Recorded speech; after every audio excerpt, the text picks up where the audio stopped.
Welcome to this very important dialogue with Krishi Rishi Subhash Parekar on sustainable agriculture. One important thing which is missed out, so far. How do you do the insect management now, the pest management, insect management, and this whole thing issue of comes out, which is of course a huge industry, insecticides and pesticides and herbicides, the huge industry. In this process, natural process of natural agriculture, how is this management done? My theory is totally different theory than agriculture scientist.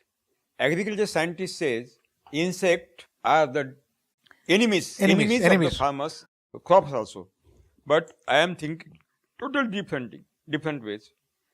No insect is the enemy of the crop, I claim. They are the friends.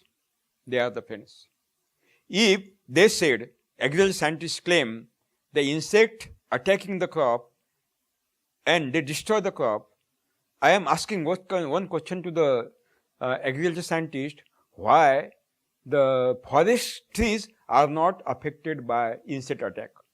Why there is no insect attack, disease attack in the forest?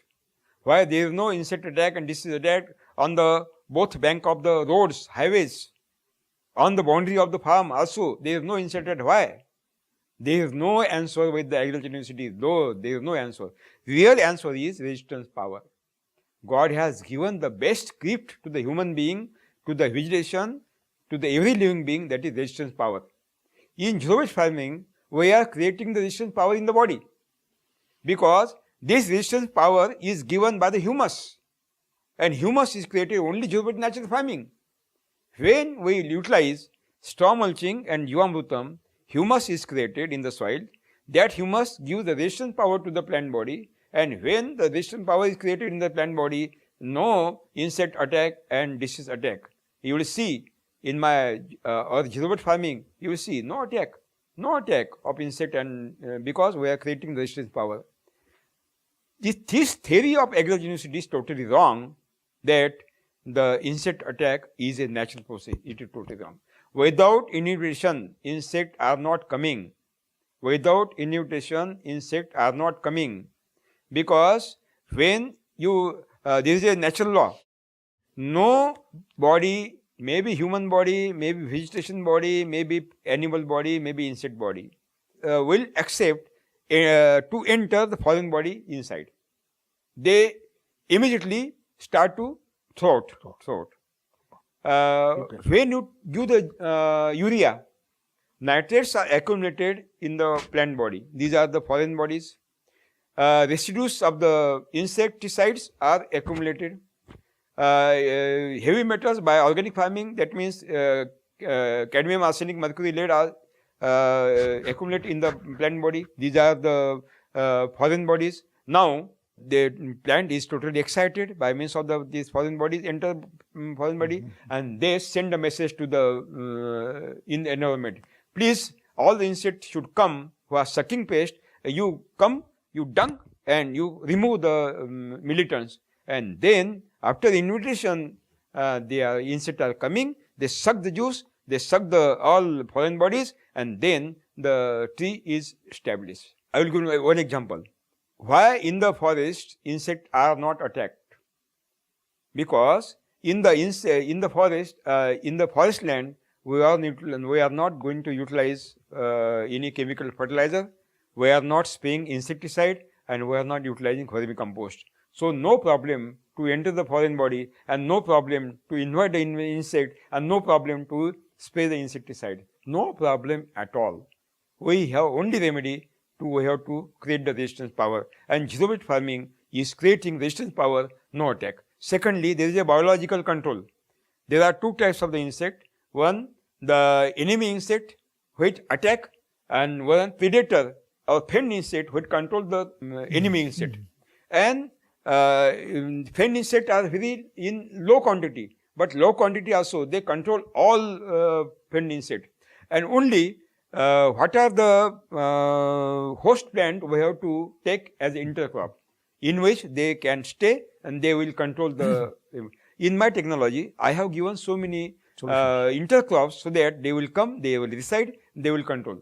The biological control is very very useful, and it is happened naturally. It is not necessary to give the effort, external effort to establish the system. During my childhood, I used to see that. Yeah. I used to see in my farms, and I'm a farmer myself. Yeah. I used to see that intercrop farming. Yeah. And there was specific recommended that these are the intercrops we must do, and that's how there were no pesticides and insecticides at that time. Yeah. So you are recommending intercrop farming, and Intercrops. and especially symbiotic farming, and this is a technology by itself. This knowledge. Yeah. We are talking in It's ancient knowledge. This is ancient knowledge. We are talking of today's thing with in the US and Europe, and now we ourselves massive monoculture farming. With the soybean, it's a full soybean. Because that's what is there. Yeah. So that is against the.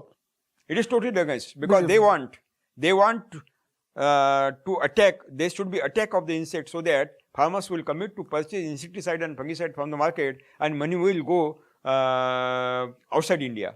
This is the conspiracy. Maybe, but I think this is not science. It is not science actually. Because the monocultures, which are massively practiced, thousands of acres. What is science? That is science which exists in nature. And you will see there is a great biodiversity in the nature. How much we can maintain the biodiversity in the crop, we will get the best result. And plant protection also. The current practice of really having, because of the cash crops, we are going only soybeans. Yeah. Biodiversity in the farming has reduced. So for example, if something is not economical, people just give up that. It should be stopped. So this has to be this one. And this can be stopped by price balancing, correctly the price balancing of the various things. Yeah.